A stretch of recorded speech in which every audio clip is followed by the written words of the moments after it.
La Révolution qu'on dit française marque, dit-on, l'irruption du peuple dans l'histoire. À preuve, les déclarations des droits de l'homme votées par l'Assemblée nationale le 26 août 1789, puis le 29 mai 1793. Ratifiée le 5 octobre 1789 par Louis XVI, la première sert de préambule à la première constitution de la Révolution française, adoptée en 1791. Elle servira de modèle aux autres déclarations reprises dans le monde entier.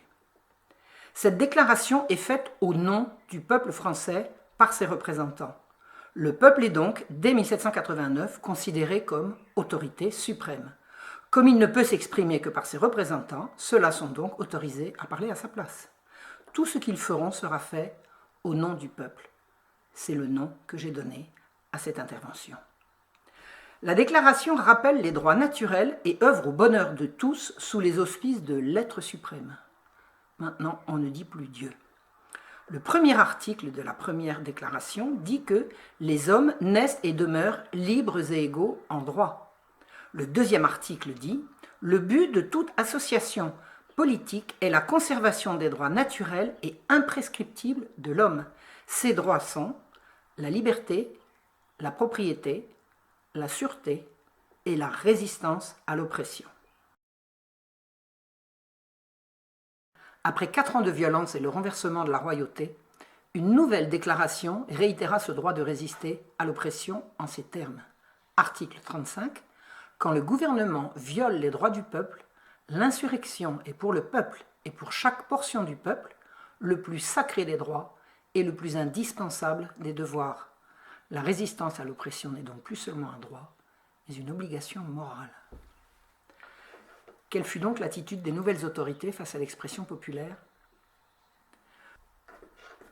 Le 20 juin 1792, des factieux venus des faubourgs de Paris, le plus souvent stipendiés par les hommes du duc d'Orléans, investirent le château des Tuileries pour obtenir du roi, l'odieux tyran, qu'il retire son veto. Le roi avait opposé son veto à 2 décisions essentielles. Premièrement, la déportation des prêtres réfractaires, c'est-à-dire de prêtres qui refusaient, en conscience, de prêter serment. Deuxièmement, de laisser s'installer autour de Paris 20 000 fédérés. Le veto du roi était son droit constitutionnel. Son refus était légitime et d'ordre public. Il défendait la liberté religieuse qu'on mettait à mal. Il défendait Paris. Il était désarmé, on lui avait retiré sa garde constitutionnelle. C'était un coup de force parfaitement illégitime. Mais était-ce la volonté du peuple ? Voici la lettre que le roi écrivit le 22 juin 1792. Le roi n'a opposé aux menaces et aux insultes des factieux que sa conscience et son amour pour le bien public. Le roi ignore quel sera le terme où ils voudront s'arrêter, mais il a besoin de dire à la nation française que la violence, à quelque excès qu'on veuille la porter, ne lui arrachera jamais un consentement à tout ce qu'il croira contraire à l'intérêt public. Comme représentant héréditaire de la nation française, il a des devoirs sévères à remplir et s'il peut faire le sacrifice de son repos, il ne fera pas le sacrifice de ses devoirs. Dans l'état de crise où elle se trouve, le roi donnera jusqu'au dernier moment à toutes les autorités constituées l'exemple du courage et de la fermeté. En conséquence, il ordonne à tous les corps administratifs et municipalités de veiller à la sûreté des personnes et des propriétés.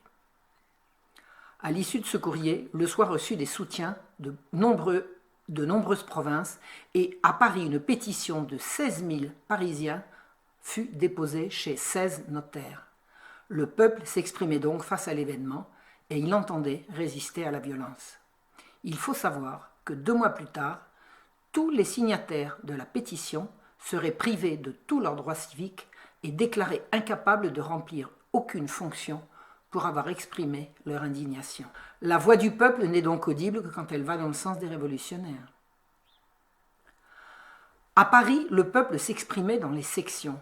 Paris était divisé en 48 sections qui siégeaient en général dans les églises. Chacune était une petite assemblée avec un président, un vice-président et des secrétaires. Voilà un mode d'expression populaire s'il en est, n'est-ce pas ? Voici comment fonctionnaient les sections. Quelqu'un apportait une motion. On la votait à grands cris et on nommait un commissaire pour la porter aux sections voisines qui faisaient pareil. Partie à 8 heures le soir, la motion faisait le tour de Paris à minuit et le lendemain matin, elle arrivait à l'Assemblée nationale comme émanant du peuple de Paris en ses 48 sections. C'est ainsi que se prenaient les décisions au nom du peuple. Or, le 15 juillet 1792, on instaura la permanence des sections qui se mirent à délibérer et à voter à l'heure où les gens normaux travaillaient ou bien dormaient. C'est à cette période qu'on prépara l'insurrection qui renverserait le roi. Le 4 août, la section de Mauconseil, qui se réunissait dans l'église Saint-Jacques de l'Hôpital, écrivit « Réunis au nombre de plus de 600 citoyens délibérant sur les dangers de la patrie, considérant que Louis XVI a perdu la confiance de la nation, que les pouvoirs constitués n'ont de force que par l'opinion et qu'alors la manifestation de cette opinion est un devoir rigoureux et sacré pour tous les citoyens, décrétons, unissons-nous tous pour prononcer la déchéance de ce roi cruel. » Cruel. La section annonça que si le 9 août la déchéance n'était pas prononcée, les patriotes c'est à l'époque ce qu'on opposait aux aristocrates, il n'y avait que 2 catégories, les patriotes des 2 quartiers sonneraient le tocsin et marcheraient sur le château. Quelqu'un vint dire que cet arrêté était anticonstitutionnel. On le fit taire. Un citoyen de la section Mauconseil indigné vint dire qu'on avait fraudé scandaleusement en signant pour les absents. On le fit taire également. C'était devenu la tyrannie du vote populaire qui fait dire ce qu'on veut du moment que c'est populaire. On trichait sans scrupule, on faisait parler les absents, mais ça passait, puisque c'était au nom du peuple. Le 10 août 1792, l'émeute renversa le roi. Commença alors la dictature de la Commune de Paris ou du gouvernement de Paris. Le 10 février 1638, le roi Louis XIII avait consacré le royaume de France à Notre-Dame.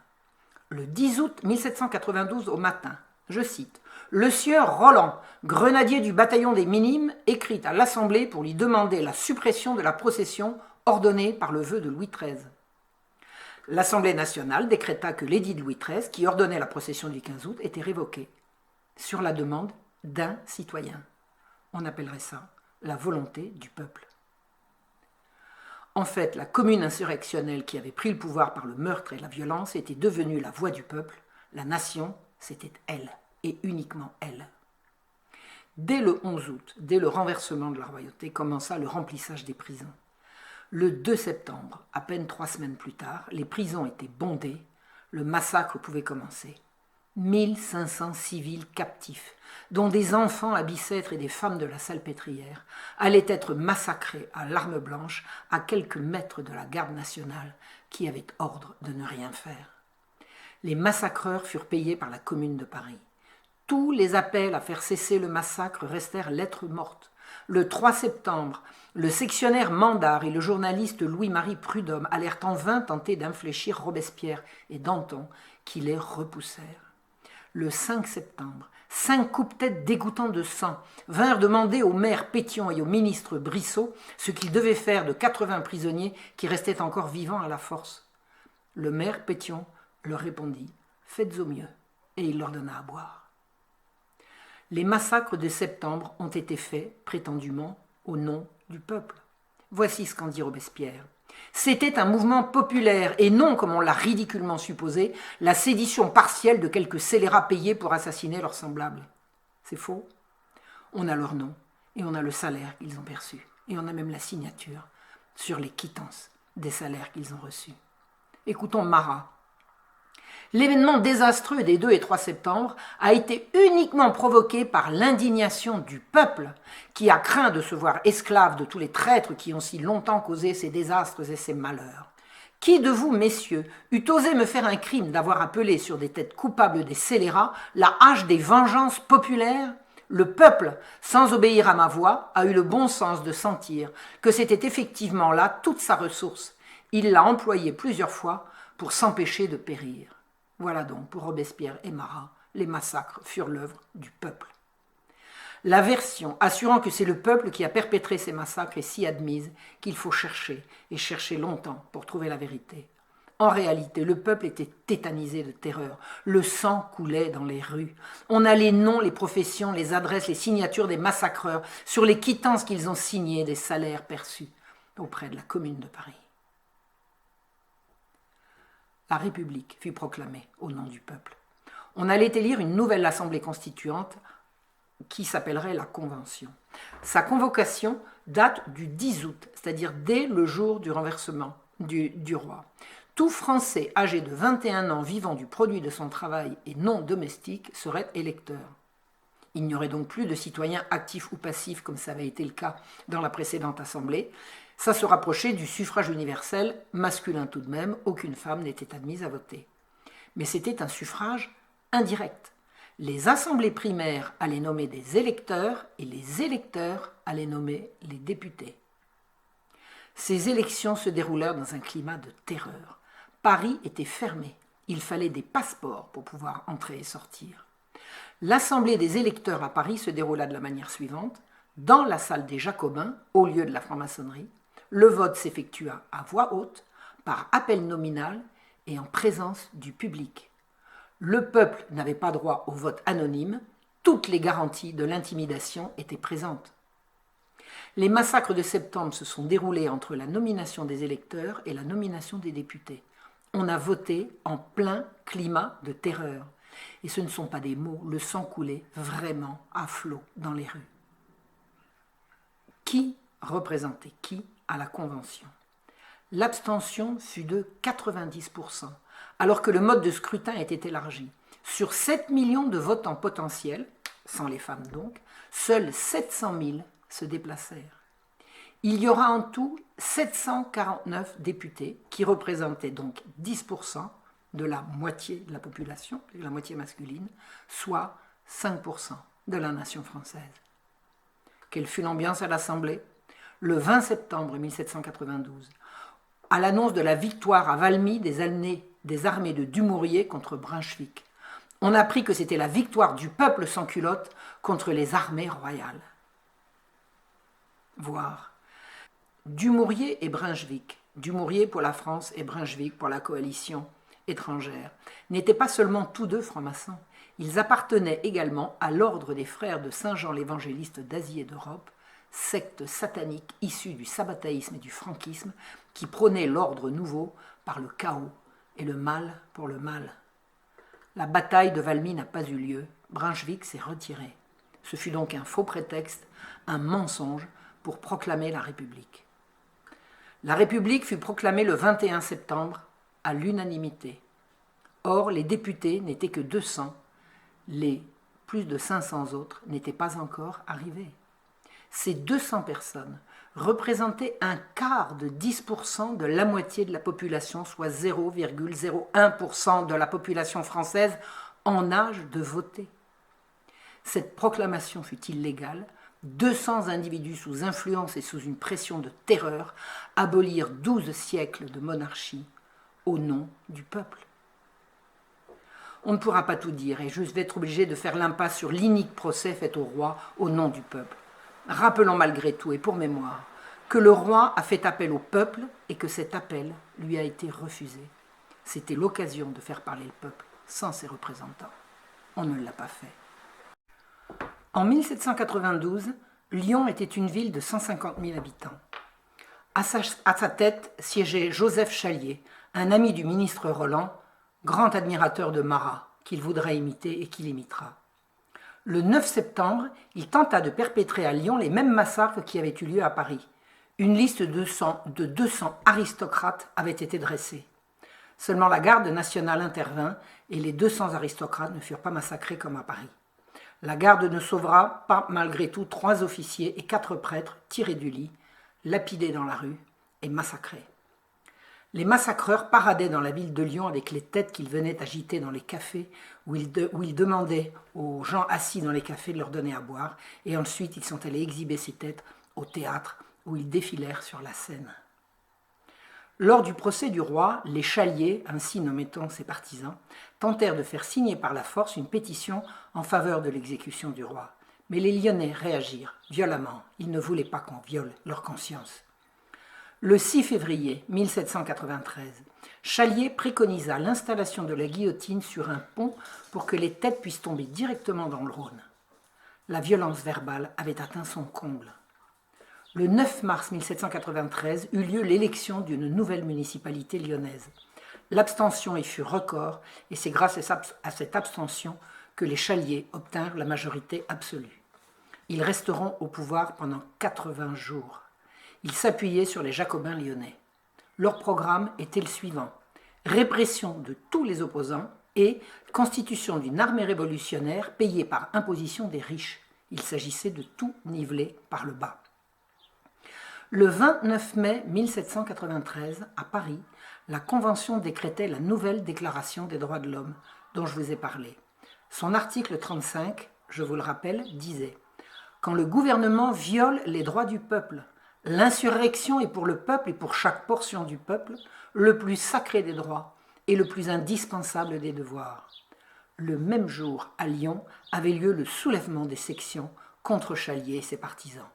On voulait chasser les buveurs de sang, on voulait le retour à une municipalité vraiment lyonnaise et non pas envoyée par Paris, qui défende véritablement les intérêts des Lyonnais. On voulait la fin de la tyrannie des clubs, et on arrêta Chalier. Le 15 juin, il fut jugé et condamné dans une ambiance absolument hystérique et déchaînée. Or, la Convention, malgré le devoir d'insurrection qu'elle venait de graver dans le marbre, considéra que Lyon avait trahi et qu'il fallait sévir. Marat et Robespierre firent décréter la destitution de tous les administrateurs et fonctionnaires lyonnais, traîtres à la patrie et rebelles, ceux qui n'étaient donc pas d'accord avec eux. Le 12 juillet, la Convention déclara Lyon en rébellion contre la République.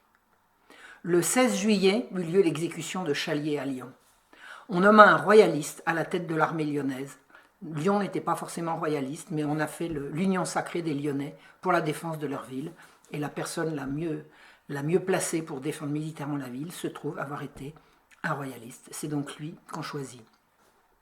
Le 7 août 1793, Kellermann assiège à Lyon. Le 8 août, les délégués de la Convention Dubois-Crancé et Gautier déclarèrent la guerre à Lyon et la sommèrent de se rendre. Écoutez dans quelles conditions on demanda à Lyon de se rendre. Lyonnais, nous sommes devant vos portes parce qu'un décret de la Convention nous ordonne de rétablir l'ordre républicain dans Lyon. Et nous y sommes avec des troupes fidèles à la République qui ont juré la mort des tyrans. Nous sommes vos libérateurs. Nous venons arracher les patriotes d'entre les mains des aristocrates qui les ont emprisonnés après le 29 mai. N'imitez pas les rebelles de la Vendée. On ne voyait donc pas la contradiction avec la déclaration du 29 mai. Le premier coup de canon fut tiré contre Lyon le 10 août. On tira 16 200 impacts par jour pendant 40 jours. Voici ce qu'écrivait Roncin, le commandant de l'armée révolutionnaire à Lyon. Une population de 120 000 âmes, il n'y a pas dans tout cela, non pas même 1500 patriotes, mais 1500 personnes que l'on puisse épargner. Il revendiquait donc de pouvoir éradiquer 99% de la population au nom du peuple qui avait devoir d'insurrection. Le 24 août, le bombardement dura de 16 heures jusqu'à 8 heures du matin. Mais les Lyonnais résistaient encore. Furieux, Dubois-Crancé ordonna de laisser les morts sur place pour qu'ils empestent et provoquent une épidémie. On ne faisait aucun prisonnier, on fusillait sur place.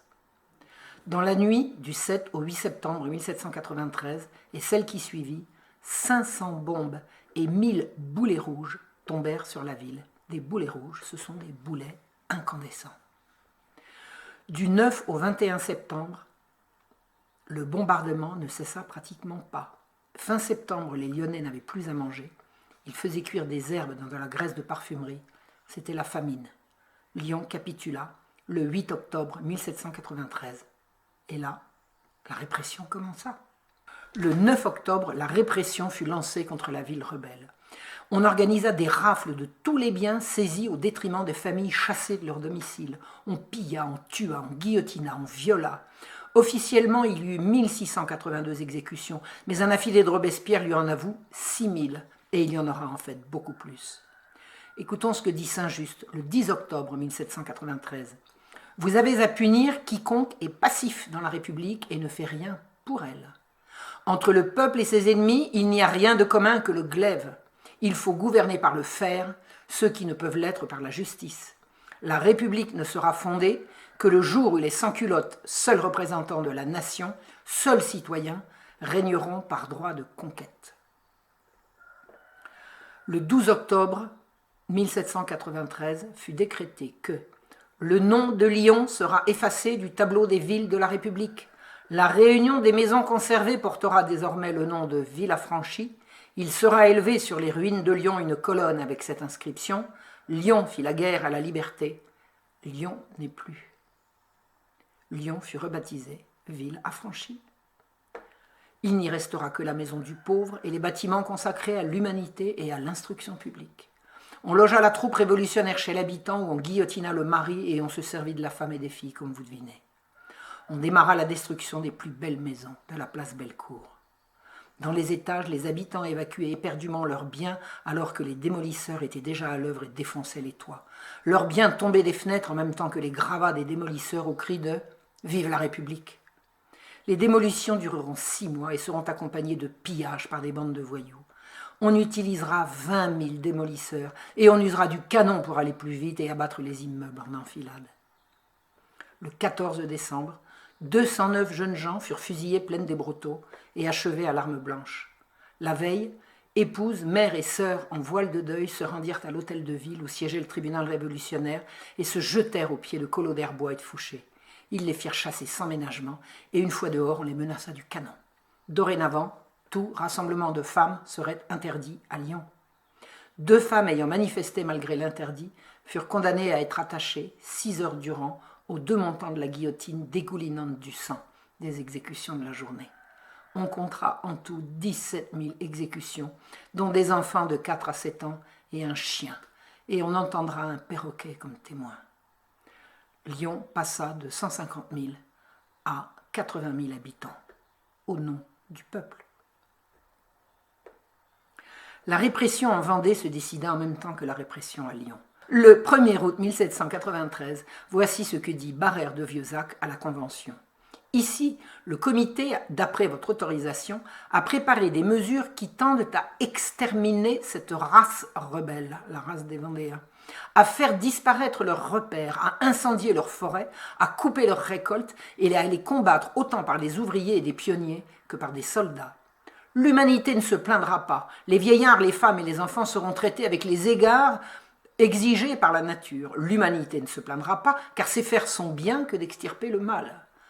C'est être bienfaisant pour la patrie que de punir les rebelles. L'autorité nationale, sanctionnant de violentes mesures militaires, portera l'effroi dans les repères des brigands et dans les demeures des royalistes. Il se trouve que le peuple français était encore royaliste, qu'il n'avait jamais cessé de l'être. Le même jour, la Convention décréta : il sera envoyé par le ministre de la Guerre des matières combustibles de toutes espèces pour incendier les bois, les taillis, les genêts. Les forêts seront abattues, les repères des rebelles seront détruits, les récoltes seront coupées par les compagnies d'ouvriers pour être portées sur les derrières de l'armée et les bestiaux seront saisis. Les femmes, les enfants et les vieillards seront conduits dans l'intérieur. Il y sera pourvu à leur subsistance et à leur sûreté avec tous les égards dus à l'humanité. Conduit à l'intérieur de quoi et nourri avec quoi ? 1er octobre 1793. Soldats de la liberté. Il faut que les brigands de la Vendée soient exterminés avant la fin du mois d'octobre. Le salut de la patrie l'exige, l'impatience du peuple français le commande, son courage doit l'accomplir. L'impatience du peuple, c'est donc le peuple qui demandait l'extermination des Vendéens. Et quelle est la définition de brigand ? C'était tout le monde, bleu et blanc confondus, en d'autres termes, le peuple vendéen. La loi du 1er octobre 1793, telle qu'elle fut présentée par Barère, dit « Cette armée catholique et royale qu'on a portée longtemps à 15, 25, à 30 000 est aujourd'hui, par le rapport des représentants du peuple, près des côtes de Brest, d'environ 100 000 brigands. On constate donc un soulèvement populaire intégral. Il fallait brûler la première ville, dit Barère, le premier bourg, le premier village qui avait fomenté la révolte. Certes, mais le droit, le devoir d'insurrection, qu'est-ce qu'il en fait ? C'est à la Vendée que se reportent les vœux coupables de Marseille, la vénalité honteuse de Toulon, les cris rebelles des Lyonnais, les mouvements de l'Ardèche, les troubles de la Lozère, les conspirations de l'Eure et du Calvados, les espérances de la Sarthe et de la Mayenne, le mauvais esprit d'Angers et les sourdes agitations des quelques départements de toute l'ancienne Bretagne. Mais qu'est-ce qu'il évoque ici ? C'est toute la France qui est en insurrection contre la République. Barère nous explique ici que le pays entier est en insurrection contre la Convention et qu'il faut donc exterminer les Vendéens pour servir d'exemple aux autres, au nom du peuple. 26 octobre 1793, nouveau décret. Toute ville de la République qui recevra en son sein des brigands ou qui leur donnera des secours sera punie comme ville rebelle. En conséquence, elle sera rasée et les biens des habitants seront confisqués au profit de la République. Quelle est la justification de toutes ces horreurs? Le bonheur du peuple. Un certain Joachim Villatte, jeune homme de 26 ans à l'époque, a vécu dans l'intimité des chefs du comité de salut public. Il se trouve que le 17 octobre 1793, c'était pendant le procès de la reine, il dînait avec Barère, Saint-Just et Robespierre, qui s'inquiétaient du grand nombre d'ennemis de la Révolution. Et Joachim Villatte a noté tout ce qui se disait autour de la table au dîner au cours duquel on ne se souciait pas de sa présence. Et il explique leur plan.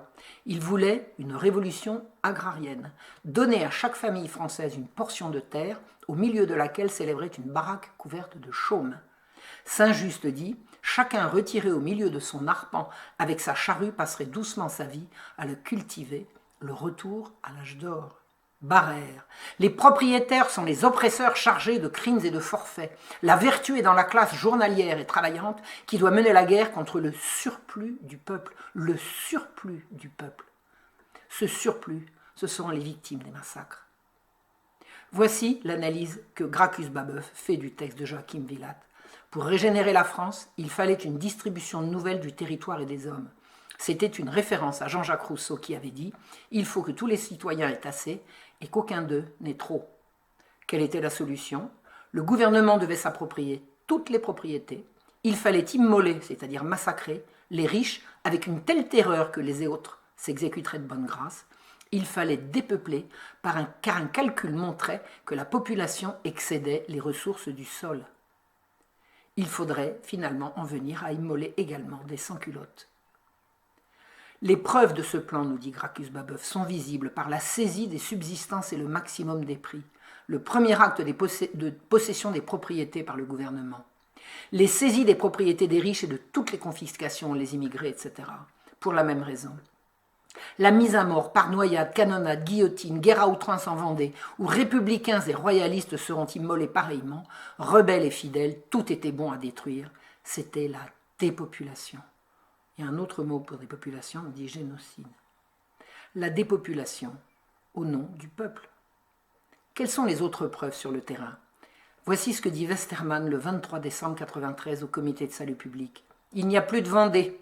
Elle est morte sous notre sabre libre, avec ses femmes et ses enfants. Plus de Vendée, citoyens républicains. Je viens de l'enterrer dans les marais et dans les bois de Savenay, suivant les ordres que vous m'avez donnés. J'ai écrasé les enfants sous les sabots de mes chevaux, massacré les femmes qui, au moins pour celles-ci, n'enfanteront plus de brigands. Je n'ai pas un prisonnier à me reprocher. J'ai tout exterminé. Le 4 mars 1793, Carrier, à la Convention. Je puis vous affirmer qu'il n'est pas resté un seul patriote dans la Vendée. Tous les habitants de cette contrée ont pris une part plus ou moins active dans cette guerre, ce qui signifie que tous les Vendéens étaient anti-républicains. Fin décembre 1793, la Vendée était écrasée et l'ennemi avait été repoussé aux frontières. Et pourtant, on allait continuer les massacres. Pourquoi? Eh bien parce qu'il fallait réduire à 700 habitants par lieu carré au lieu de 1000 qu'on y comptait, c'est-à-dire diminuer la population de 30%. Les riches n'aimeraient jamais les sans-culottes, donc il fallait niveler la population, sans quoi l'ordre et la stabilité ne s'établiraient jamais, sans quoi il ne pourrait exister de république. La République avait donc besoin de tuer un tiers de sa population pour pouvoir triompher. Robespierre, le 5 février 1714, à la Convention. La tempête gronde et l'état de révolution où vous êtes vous impose une autre tâche. Il faut étouffer les ennemis intérieurs et extérieurs de la République ou périr avec elle.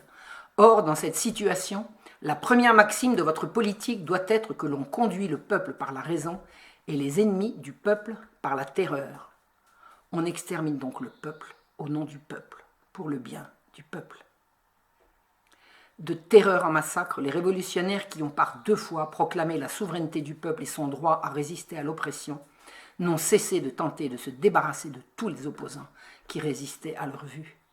Tous leurs crimes commis contre le peuple l'ont été au nom du peuple. Je pense qu'il faudrait songer à redéfinir ce qu'on entend par démocratie.